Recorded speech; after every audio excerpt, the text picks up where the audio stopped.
అందరికీ ప్రభువైన యేసుక్రీస్తు నామంలో వందనములు తెలియజేసుకుంటున్నాము.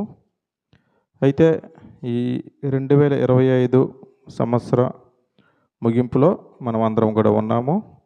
అయితే ఈ 2025 సంవత్సరంలో దేవుడు మనల్ని ఎంతగో చక్కగా చూసి మన యొక్క జీవితాల్లో కానీ, మన యొక్క బ్రతుకుల్లో కానీ, మన యొక్క ఉద్యోగ విషయాల్లో కానీ చక్కని స్థితిగతులను ఏర్పాటు చేసి ఉన్నారు. అందును బట్టి దేవునికి స్తుతులు స్తోత్రములు చెల్లించుకుంటున్నాము. మరియు ఈరోజు చిన్న వాక్య భాగాన్ని మనం తెలుసుకుందామండి. యెషయా గ్రంథము 43వ అధ్యాయము 18వ వచనం చూసుకున్నట్లయితే ఇక్కడ లేఖనకారులు తెలియపరుస్తున్నాడు. అంటే గతించిన సంవత్సరం గురించిన చిన్న 2 మాటలు చూసుకుందాం. మునుపటి వాటిని జ్ఞాపకము చేసుకొనకుడి, పూర్వకాలపు సంగతులను తలంచుకొనకుడి అని చెప్పేసి ఇక్కడ వాక్యం తెలియపరుస్తుందండి. నిజమేనండి.